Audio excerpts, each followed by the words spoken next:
Good morning, good afternoon, good evening, good night, depending on where you are in this world. God bless you. This is Gloria White coming to you from Utah, USA. Today we're continuing in the book of Daniel in the Old Testament in the King James Version of the Holy Bible, and we are in chapter 6. Now, Darius the Mede had come and taken over Babylon and defeated Belshazzar, which was Nebuchadnezzar's son. So here we go. It pleased Darius to set over the kingdom 120 princes, which should be over the whole kingdom, and over these three presidents, or he's going to put three overseers,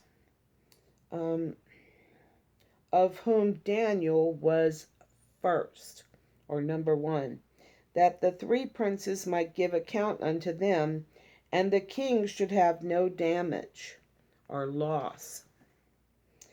Then this Daniel was preferred above the presidents and princes, because an excellent spirit was in him, and the king thought to set him over the whole realm. In other words, Daniel was almost ruling in his stead. Then the presidents and princes sought to find occasion against Daniel concerning the kingdom, but they could find none occasion nor fault, forasmuch as he was faithful, neither was there any error or fault found in him. Then said these men, We shall not find any occasion against this Daniel, except we find it against him concerning the law of his God. Then these presidents and princes assembled together to the king and said thus unto him, King Darius, live forever. All the presidents of the kingdom, and the governors, and the princes, the counselors, and the captains, have consulted together to establish a royal statute, and to make a firm decree, that whosoever shall ask a petition of any god or man for 30 days, save of the king, O king, he shall be cast into the den of lions. Now, O king, establish the decree, and sign the writing, that it be not changed, according to the law of the Medes and Persians, which altereth not. Wherefore King Darius signed the writing and the decree. Now when Daniel knew that the writing was signed, he went into his house, and his windows being open in his chamber toward Jerusalem, he kneeled upon his knees 3 times a day.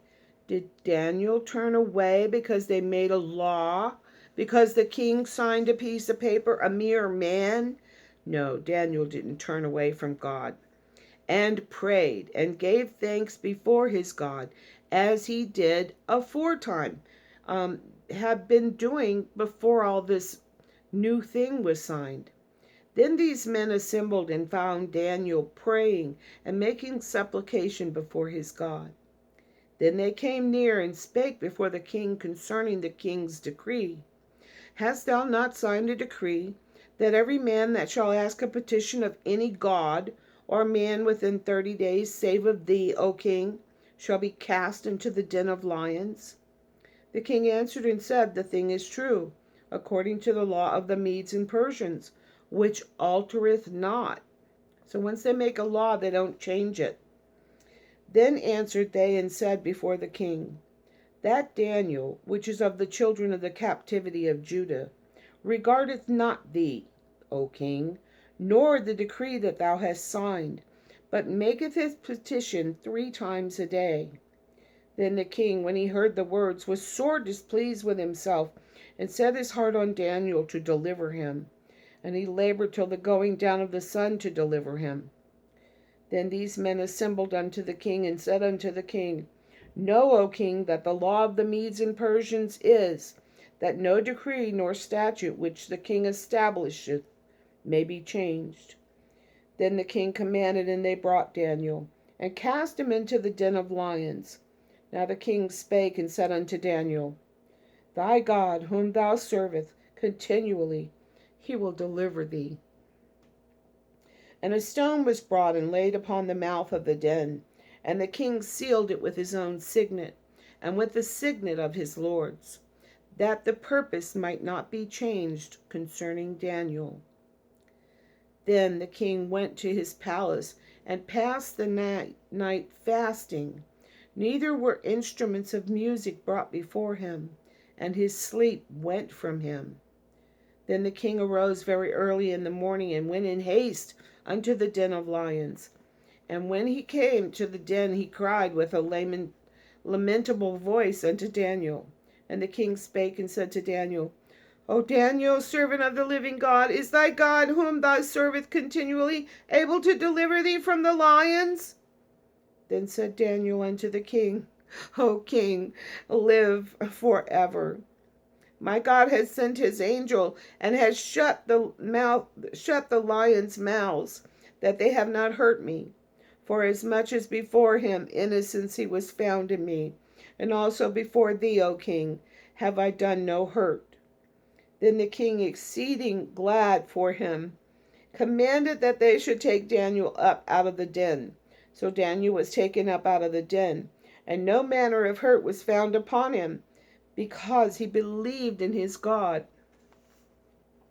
And the king commanded, and they brought those men which had accused Daniel, and they cast them into the den of lions, them and their children and their wives, and the lions had the mastery of them, and brake all their bones in pieces, or ever they came at the bottom of the den. Then King Darius wrote unto all the people, nations, and languages that dwell in all the earth, peace be multiplied unto you. I make a decree, that in every dominion of my kingdom men tremble and fear before the God of Daniel, for he is the living God, and steadfast forever. And his kingdom that shall not be destroyed, and his dominion shall be even unto the end. He delivereth and rescueth, and he worketh signs and wonders in heaven and in earth, who hath delivered Daniel from the power of the lions. So this Daniel prospered in the reign of Darius, and in the reign of Cyrus the Persian. Oh, isn't God good? Now, if we think about this, how Daniel is faithful to God, no matter what, the king, which is like the highest voice in the land of men, Daniel turned not away from God. Didn't matter what the king had decreed, or who tricked him into saying it. That didn't matter. What mattered, and still matters to this day, is that regardless of what Daniel was threatened with, he did not turn from God. He continued to serve God. He continued to pray to God. Nothing deterred him, even the threat of being eaten up by lions. Shadrach, Meshach, and Abednego. It's time for us to be putting on our armor so that we can stand against the wiles of the devil. And it is the armor of God. And as always, I love you.